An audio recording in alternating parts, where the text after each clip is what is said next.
बुझातो नहीं थे कि नया नोट करिए भाई हम कल बिगड़ गई मसला है बुझातो नहीं ना कि जाके हमारे दुआर पर पैन लेके आए हुआ नया नोट कहनी भाई हम कैसे दुआर पर पैन लेवे एगो भाता एगो मिले ना कि उहो ना खाली खा के दिन में खाली सुतल रहता है एगो हमर देवर में लोग बौके बैठे एगो बाई हमर सासु माई घर में उनका कुछ बुझाते नहीं कि नया नया करे भी तो भाई घर में काचे रहते काचे ना उनको कुछ बुझाते हैं खाली उनका खाली खा के ए ना सुना ना खाली घूमे के बा आओ सुन के खा दे पानी में सर लगे मतलब सब दे दे हम खाना एगो खलेस भी बावन उ आवत ना हमरा घरे उ अगुआ बन गेल बा पानी पिया गई है तो एथु बाटे रोज तो उनका रोज पानी हम पियाओ थे उन लोग तो ही पानी पीना गई है हमसे खाना में देखो तो कैसे बना के सुनो सुनो सुनो का हो क्या है तो हम पानी में ना लिए क्या करे जाके पानी लेके आओ चलो ना लिए पानी ऐसे में है क्या का हो बताओ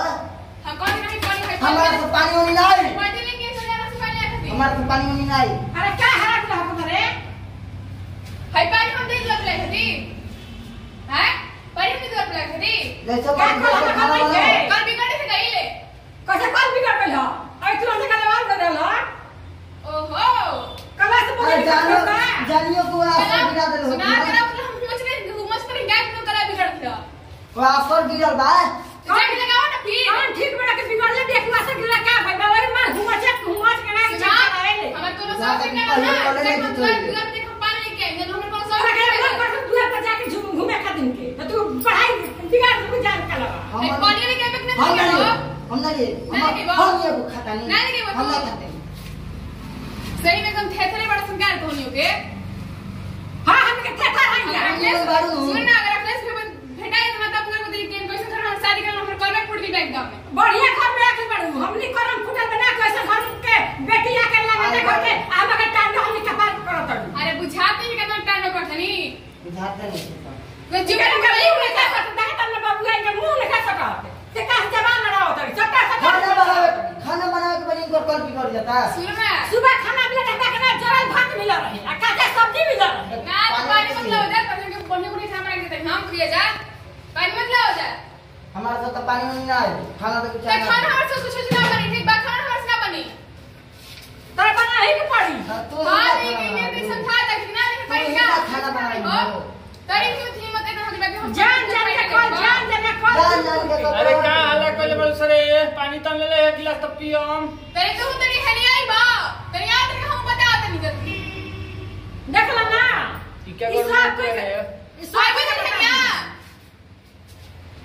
हाथ अब तरी भाई समझा दे चल इस पानी से गला में बिगड़ गई पर खाना में कुछ ना मिली एक कति हल्ला कइले बड़ू क्या करी का तो बाई ना मैं गाल सुने यो तबे नु जानी गांव की कल बिगड़ गया रे पागल हबो पागल ना हबो बोला पागल भाई पागल हो पागल ना हो बुझाई जाई पानी लिए रोड पर तराई सन कहियो अयो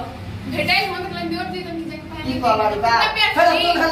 सुन पानी ले के बाद ये तो भाषा हो ना नो हराई पर गया ये कुलारे चल पर सुनो जाके सुन छोट देवर लइको देखा होखला ये चीज के बुरा ना माना जा पानी ले आओ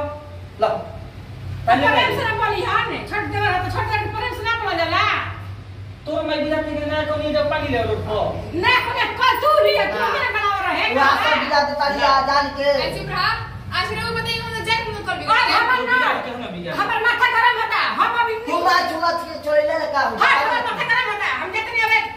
घर में सूते करा उतर के तीन कांड में अपना मोटर एक ना कि मोस मोस निकाल से ना तो टूट जाता है थोड़ा मोटा बार की कोई मोटा डाल जाओ कर ले भाई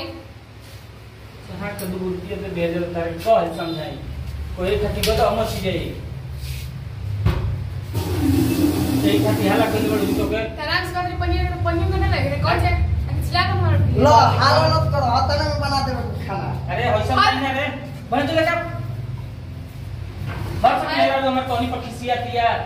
कॉल पर ले जाओ कॉल पर तो कहना दे हमरा ना नारा ऊपर बा हमरा कॉल लेके जाओ बेटे भाई मैंने कहा था खाना लेके सोच लिया चलो पानी लेके आ चलो चलो टेंशन झूठो के ले लेता तू ही है कोई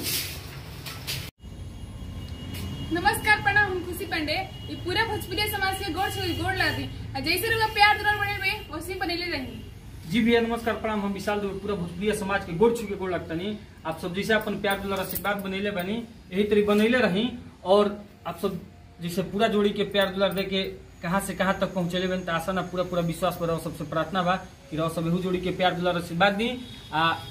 रहते हमारे भाई पानी खाती, अरे पानी केहू लिया दी तो कौन गलती बा भाई? पानी लिया तो खाना बनी तबे न खइब। नया नहर कनी पानी लिया कैसे जाई कमेंट करके तनी बताई तो शेयर जरूर करब। अगर चैनल के सब्सक्राइब न कइलो भोजपुरिया माटी के तो सब्सक्राइब करब आ जो बेल आइकन रहेला न ओकरा के छू देम ताकि हमनी के अगला वीडियो में छोड़ जानू तो वो सब के दिखाई दे कि ना वीडियो आइल बा। यही से देही विदाई, अगला वीडियो में फिर से मिलल जाई। जय हिंद, जय भारत, जय भोजपुरिया समाज।